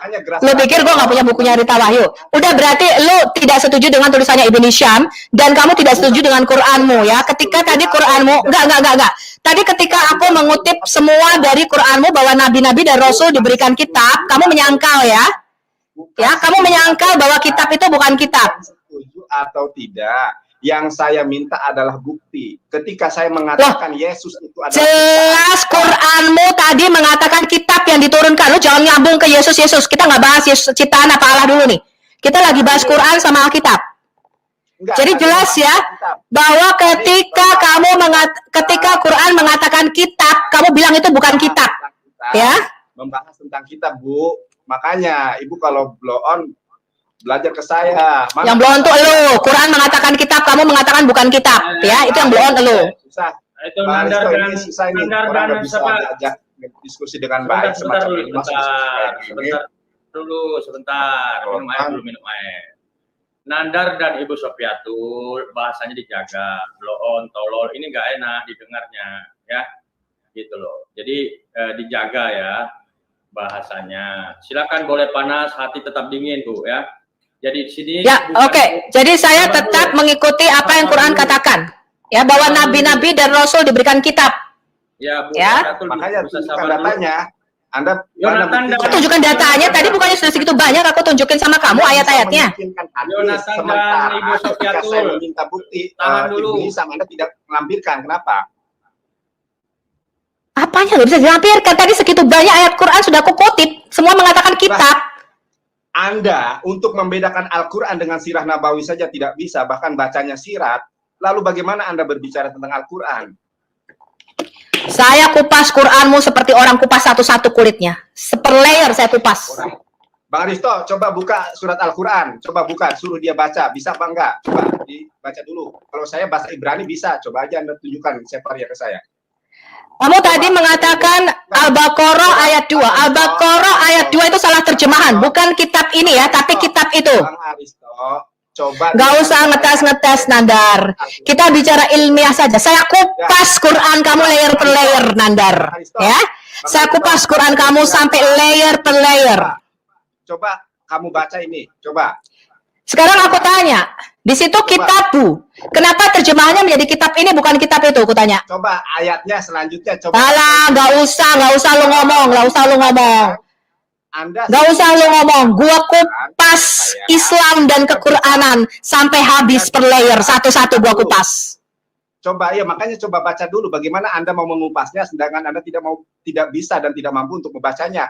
Baca sirah aja jadi sirat. Coba sekarang coba Anda baca. Gak usah. Sekarang aku tanya, itu Al-Baqarah ayat 2. Kenapa kitab itu menjadi kitab ini? Coba Anda baca. Coba Anda baca. Anda tadi kata kamu baca aja sekarang. Kamu baca. Kamu kan yang pintar Arab. Enggak, kamu pintar Arab kenapa membohongi Indonesia dan publik bahwa kitabu artinya kitab itu bukan kitab ini. Ya, makanya Anda tahu nggak masdar dari alah. Enggak usah lu ngomong-ngomong dah. Ya, lu kalau membohongi publik bahwa Al-Baqarah 2 itu bukan kitab ini ya, tapi kitab itu, bukan kitab ini. Mau membohongi. Oke, kalaupun di terjemahan kitab itu enggak masalah. Memang itu terjemahan. Ya jelas memang kitab itu. Tanya. Kamu yang katanya bahasa Arab, tapi kamu membacanya kitab ini. Sedangkan gue yang nggak bisa bahasa Arab, gue tahu itu kitab itu. Artinya siapa yang bohong di sini? Kamu yang mengaku bisa fasih bahasa Ibrani, bisa fasih bahasa Arab, kamu berbohong. Kitabmu katanya kitab ini, salah kitab itu. Kenapa kamu berbohong? Katanya kamu jago bahasa Arab, kutanya. Oke, sekarang aku mau nanya. Berarti kamu adalah umat terjemahan, kamu nggak ngerti artinya. Kamu hanya baca terjemahan depak saja. Dengarkan saya dulu. Sekarang Ibu mengatakan pernyataan saya itu salah. Nah, itu terkait dengan isim isaroh. Isim isaroh itu ada berapa? Nah, aku nggak mau bahas itu, aku sekarang mau bahas kanonisasi Quran, ya. Dengarkan saya dulu. Aku mau bahas Quran kitab palsu. Sekarang kita buktikan dulu Quran itu kitab palsu, ya. Dengarkan saya dulu ya. Di dalam bahasa Ibrani nggak ada kata itu. Ya, dengarkan. Di dalam bahasa Ibrani nggak ada kata itu. Adanya kalau untuk muzahar itu pakai jeh. Kalau untuk nekeva itu pakai jot. Nah, di dalam bahasa Arab ada juga isim isaroh yang sama di dalam bahasa Ibrani, kata tujuh. Sekarang Ibu menyatakan bahwa pernyataan saya ini salah. Saya sudah semula mengatakan bahwa bahasa Ibrani dengan bahasa Arab itu adalah serumpun, memiliki kata-kata. Memang salah, kita buatnya kitab itu, bukan kitab ini. Selesai, titik. Ibu mengatakan kepada saya bahwa itu salah. Sekarang Ibu jelaskan kepada saya tentang isim isaroh. Alah, nggak usah jelasin isim. Lo ketik aja kitabmu, artinya kitab itu, bukan kitab ini. Ya, selesai. Isaroh itu ada Udah, stop. Jadi stop kamu membohongi publik ya. Sekarang kita mau lihat bagaimana nature dari nabimu menerima wahyu. Gini, Ibu kalau mau berdebat, belajar dulu. Kayak Gracia Pelo, kenapa nggak berani debat sama saya? Nggak bisa bahasa Arab, nggak bisa bahasa Ibrani. Kalau saya bisa. Ya kan? Gurunya ada, saya bisa bahasa Arab. Guru saya ada. Kamu bisa bahasa Arab kok ke bahasa Ibrani kok mengatakan sefer itu perkataan? Itu artinya tolol. Hanya orang tolol yang mengatakan. Udah. Jadi gini, nggak kondusif. Ya, mending saya karena bahasanya sudah tolol-tolol, jadi nggak mengedukasi kita semua ya. Yonatan dan Ibu Sofiatul, mohon maaf ya. Begini ya, sobat, saya mending naikin Bu Uti lah, ya Bu Uti. Kemudian, ya, halo Bu Uti, bisa dengar suara saya? Ya, saya dengar. Ya. Assalamualaikum warahmatullahi wabarakatuh, Ustadz Alwan. Waalaikumsalam warahmatullahi wabarakatuh. Iya. Jadi begini ya, saya ini dengan Ibu Uti sering juga duduk dalam satu forum berdiskusi. Tapi saya mengapresiasi Ibu Uti ini walaupun suaranya keras, itu tidak pernah terlintas dari mulut beliau itu tolol, bego dan lain sebagainya, ya. Nah, jadi ini saya bilang kurang mengedukasi ya. Yang saya khawatirkan jangan sampai kita yang berdiskusi ini berimbas kepada saudara-saudara kita yang di luar. Jadi saya kira belum tepat ya, secara emosi ya, Bu Sofiatul belum bisa dulu dalam forum dialog Bu Uti. Mohon maaf gitu ya. Saya lebih care sama Ibu Uti daripada daripada Ibu Sofiatul, karena tolol Islam tolol ini kan kurang bagus terdengar Bu Uti. Kira-kira gimana Bu Uti? Silakan. Ya bagaimana ya, karakter masing-masing sih ya. Saya juga nggak merasa saya lebih ini, enggak sama sekali, karena ini karakter orang gitu loh. Lagi kayaknya memang salahnya dari awal belum kanonik itu temanya itu memang saya lupa kasih tahu sama Nandar sebenarnya yang begini, tetapi saya sudah kasih tahu gambaran bicara tentang kitab masing-masing. Jadi kalau memang kitab masing-masing, saya pikir Sofiatul nggak salah karena bicara tentang kitab, bagaimana kitab itu dibuat, ya bicara tentang kanonik gitu loh. Saya juga bingung kok tiba-tiba Nandar bicara yang lain gitu. Ternyata di sini kuncinya adalah Nandar tidak perhatikan temanya gitu. Nah, dimulai dari situlah mulai nggak enak. Dan kesalahan kita tadi ya, kita tahu nih dua orang ini kan panas-panas. Seharusnya tadi tuh mereka TikTok 5 menit. Lalu saya bilang tadi kalau menyela itu dapat penalti. Nah, kalau mereka ikuti pasti deh nggak terjadi seperti hal ini gitu loh. Kita harus kenal dulu karakternya Sofi itu memang orangnya keras, nggak bisa Bu, begini Nandar Bu. juga ngoceh Sabar orangnya. dulu, ya sabar dulu. Saya objektif ya, tidak menyalahkan Nandar dan tidak menyalahkan Ibu Sofiatul. Perlu saya tegaskan kepada sahabat-sahabat semua, karena kita ditonton di 1.000 orang lebih ya. Jadi saya mau sampaikan berpesan kepada sahabat semua, bahwa narasumber yang hadir pada forum ini, mereka berbicara atas diri pribadi mereka. Ya, jadi ketika mereka salah, jangan salahkan agama mereka, tapi salahkan diri mereka masing-masing ya. Itu, ini saya klarifikasi ya. Nah, saya minta tanggapan dari Ustadz Alwan. Silakan Ustadz Alwan. Ya, sebelum saya beri tanggapan, saya mau tanya kabarnya Ibu Uti dulu nih, karena saya kan kemarin dengarnya sakit ya. Mudah-mudahan sudah sembuh ya. Ya. Sudah baikan ya Bu Uti? Masih pemulihan sih, tahu sendiri kalau COVID kan agak lama tuh pemulihannya. Masih lemes, masih batuk. Tapi udah jauh membaik. Banyak istirahat Ibu Uti. Biar cepat pulih kan ya. Iya. Kalau banyak omong pasti batuk. Tapi kalau enggak ya enggak gitu. Capek sekali bawaannya, gila. Capek sekali bawaannya, lelah gitu. Ya. Betul. Makanya harus banyak menyimpan energi ya. Oke. Iya. Saya tanggapi dulu ya. Jadi jumpa dengan Sofiatul ini kan sudah beberapa kali ya, dan tidak sekali ini saja. Beberapa kali ini memang Ibu Sofi ini memang terkesan itu entah apa karena baru di dunia debat ya, kebiasaan atau kelamaan presentasi ya. Kerap kali juga saya ngajak diskusi itu presentasi aja panjang gitu. Bukan sementara kan kita terbiasa dalam dunia diskusi itu kan terbiasa kita untuk mendengar pendapat orang, menerima meskipun itu kita senang atau tidak senang, itu sudah konsekuensi logis dalam dunia diskusi atau dunia debat. Nah, ini kan juga jadi sedikit tidak mengasyikkan gitu. Kita kayak melihat kayak kucing cakar-cakaran kan, jadi tidak sehat juga gitu. Tidak sehat juga. Nah, kalau saya sih sebenarnya topiknya bagus, cuma agak sedikit lompat-lompat ya. Misalnya tadi kalau yang diangkat itu tentang kitab misalnya kan, Ustadz Nandar sudah nerangkan makna kitab itu apa misalnya. Kitab itu tidak bermakna sesuatu al-maktubu alaih, yang semua ditulis ya. Penjelasan Al-Quran itu dengan berbagai ayat kan menerangkan kitab itu kan banyak banyak artinya. Salah satu arti wahyu itu, makanya Al-Quran dikatakan wahyu tadi kan.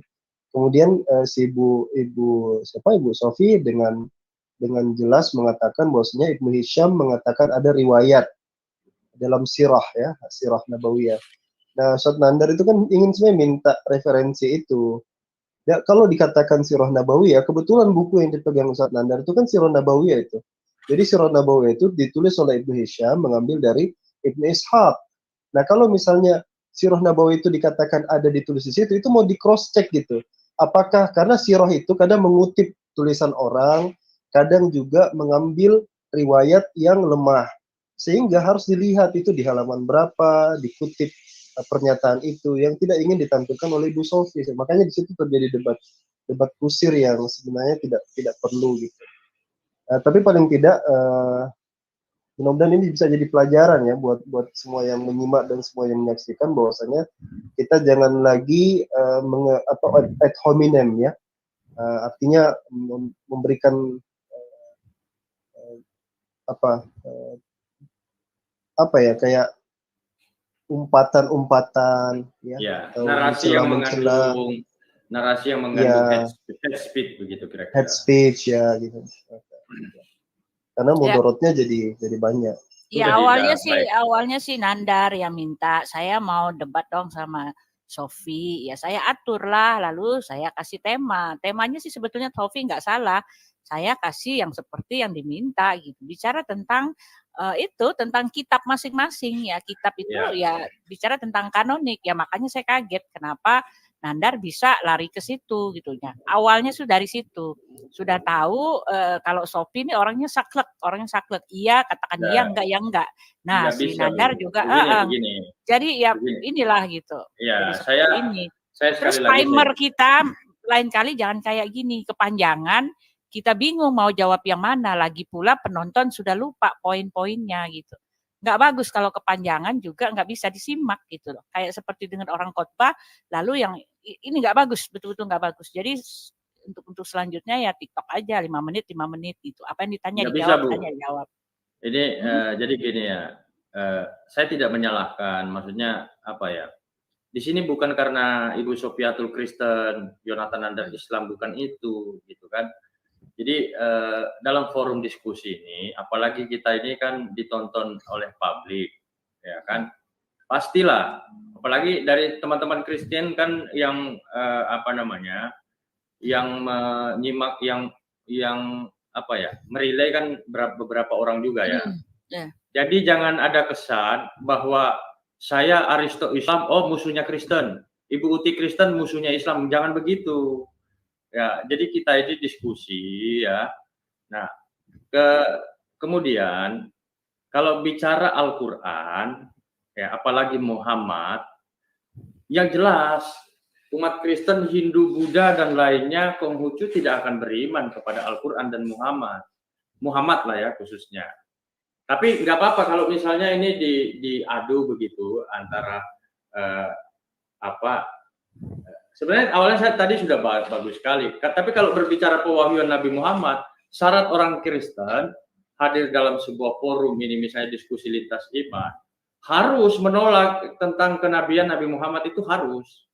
Karena ketika ada orang Kristen hadir dalam satu forum lintas iman mengakui pewahyuan dan kenabian Nabi Muhammad, maka dia tidak akan jadi Kristen. Sebaliknya, bukan gitu, Aristo. Sabar dulu. Sebaliknya, kalau ada orang naikin dulu dong, maaf, naikin dulu, Sofi, naikin lah. Masa mereka nggak dikasih kesempatan bicara? Ya, saya naiklah. Enggak usah. Dua-duanya naikin. Gitu. Tidak perlu. Jadi, ini sebentar lagi akan saya tutup. Jadi begitu juga orang Islam, kalau dia mengakui ketuhanan Yesus, dia nggak jadi Islam, dia jadi Kristen. Jadi dalam forum ini, kita boleh sepakat untuk tidak sepakat. Gitu, bukan kalah atau menang gitu loh. Ini terkadang paradigma kita berpikir tentang dialog ini harus menang. Oh iya, Yesus harus Tuhan, dipaksakan ke Nandar juga. Muhammad harus Nabi dalam iman Kristen, ya nggak bisa juga begitu. Itu nggak akan ketemu. Itu sampai bunuh-bunuhan juga nggak akan, Ibu Uti nggak akan mengakui Nabi Muhammad, ya kan? Saya juga atau Ustadz Alwan tidak akan mengakui Yesus Tuhan. Jadi ini hal yang penting yang harus kita, sehingga kita diskusi itu ya tetap pada rel-rel diskusi itu. Ini kalau sudah tolol lah, itulah, ini kan saya takutnya orang di luar sana tersinggung. Akhirnya saudara-saudara kita yang tidak tahu menau ikut menanggung apa dari diskusi ini kan. Ibu Sofiatul kan di sini, misalnya mungkin dia di Jakarta, ya kan nggak tahu orang di kampung sana kan. Ada orang Kristen yang hidup di tengah mayoritas Islam, ada orang Islam yang hidup di tengah mayoritas Kristen. Gitu loh. Jadi kita harus punya etika dalam berdiskusi itu. Nah, kalau saya jelaskan, memang kadang intonasi saya begini, tapi saya tidak pernah memaki-maki gitu loh. Oke, lanjut, silakan Ustadz Alwan. Iya, tidak apa-apa. Mungkin ini jadi pelajaran juga kan. Dan setiap setiap yang terjadi itu kita bisa ambil hikmahnya gitu. Mungkin ke depannya Bu Sofia bisa lebih baik lagi, kita semua bisa lebih baik lagi dalam berdiskusi, itu saja sih. Dan kalau misalnya dua ini mau dikasih closing statement juga boleh, misalnya dinaikkan lagi, kasih closing statement mungkin. Saya mau tutup aja. Oke. Ya, silakan closing dari Ibu Uti. Ya, memang perlu ini ya, kesabaran ya, walaupun betapa hebatnya ilmu kita, tetapi kalau penyampaian kita nggak nyampe ke orang, memang harus, itu kita juga harus bisa ya menahan diri gitu, karena memang ya biar dua-duanya ya, kalau saya lihat si Nandar nggak mau kalah, Sofi juga nggak mau kalah, kita harus tahan diri supaya apa yang ingin kita sampaikan itu sampai ke orang gitu. Betul. Ya, padahal bagus sekali, saya mengapresiasi Sofiatul ini luar biasa ya. Saya fansnya dia luar biasa, cuma satu ya harus bisa tahan diri gitu. Karena kalau lihat kalau tadi kalau dua-duanya bisa sabar, berjalan dengan baik. Bagus, ya, apa yang ingin disampaikan oleh Sofiatul itu dapat semua gitu. Keren. Tetapi ya itulah. Jadi kan gini, Ibu Sofiatul misalnya menjelaskan tentang kekristenan. atau mungkin mengkritik tentang pewahyuan Nabi Muhammad. Tentunya akan memberi kontribusi kepada umat Kristen, memberi kontribusi juga terhadap umat Islam, khususnya saya sebagai pendengar, saya juga akan mencari itu, begitu kan? Jadi di sini sebenarnya dalam satu forum diskusi itu kita memberi informasi kepada para audiens. Nah sekarang kalau narasumber yang hadir mewakili sebagai umat Kristen atau Islam pada umumnya, kalau etikanya saja sudah tidak terlihat baik di atas forum, bagaimana kita jadikan contoh? Apa yang bisa diambil dari diskusi itu kan tidak ada. Begitu. Ya, lanjutkan Ibu. Ini juga, saya juga ini juga saya baca di live di chat ini si Sofi nantang saya mau debat sekarang. Saya masuk di channelnya dia, sejaman dia cerita di backstage dia tidak naik-naikkan saya. Juga lucu-lucu juga ini. Karena begini, itu juga ingat waktu sekali kita mau diskusikan alasannya banyak lah inilah. Kalau saya begini, memang dari awal saya lihat memang sifat emosional ini memang perlu dipelajari dulu oleh Ibu Sofi. Kalau Nathan Nandar kan sering dengan Ibu Uti kan. Ibu Sofi ini kan seperti anak baru yang baru ada di dunia debat gitu. Jadi emosionalnya mungkin perlu diperbaiki lagi. Ini saran saja ya. Saya juga kadang-kadang emosional juga, tapi kerap kali saya melihat ini agak sedikit offside gitu. Nah, itu dulu harus dipelajari dulu gitu gimana etika kita. Oh, kalau saya mau berdialog ini telinga saya harus saya perpanjang, hati saya harus saya perlebar, mulut saya harus saya atur, tata gitu sehingga diskusi itu bisa jadi menyenangkan dan enak disimak orang lain. Satu poin yang penting tadi bahwasanya ini kita ditonton banyak orang dan tugas kita juga untuk tetap menjaga suasana bangsa ini jadi suasana yang bagus kan. Jangan sampai kan kira-kira terlontar seperti itu hanya gaya kekanak-kanakan seperti itu yang membuat orang itu jadi terpancing emosinya lah, apalah segala macam lah. Oke, mungkin itu saja. Ya, kita bisa panggil aja Sofi, tutup ya. Udah Bu, saya mau tutup Bu. Udah ya. Ya, saya juga minta maaf ya, ini saya yang moderatornya. Ya. Seharusnya tadi saya yang di tengah-tengah, tiba-tiba Aristo juga. Tadi janjinya Nandar, katanya Ibu Uti yang moderator, ternyata ya, Aristo. Jadi begini, Jonathan Nandar menghubungi saya, karena kan StreamYard saya ini berbayar ya. Saya bayar per tahun ini 4 juta, StreamYard saya. Hampir 4 juta. Sorry, bukan ini. Jadi berbayar ya. Jonathan Nandar berbayarnya sudah tidak berlangganan lagi. Nah, jadi dia katakan tolong kalau bisa pakai StreamYard Aristo. Ya, silakan bebas Ibu Uti yang jadi moderator. Nah, jelas kalau Ibu Uti jadi moderator kan saya yang Iya, tadi maaf Aristo. Operatornya dari sini kan. Iya sih. Tapi saya objektif loh dalam hal ini, saya tidak bela Ibu Sofiatul dan saya juga tidak bela Jonathan Nandar. Saya berlaku fair di sini. Oke, Ibu Uti dan Ustadz Alwan, terima kasih sudah hadir di sini pada malam hari ini. Terima kasih juga Ibu Sofiatul dan terima kasih juga untuk Jonathan Nandar. Sekali lagi saya simpulkan bahwa mereka yang hadir dalam forum diskusi ini, mereka berbicara atas nama mereka sendiri. Ketika salah dalam ucapan, ya salahkan diri mereka, jangan salahkan agama mereka. Ya, oke. Mohon maaf jika ada salah-salah kata. Kita akhiri sampai di sini. Akhir kata saya ucapkan wabillahi taufiq wal hidayah. Wassalamualaikum warahmatullahi wabarakatuh. Salam dan selamat malam. Salam.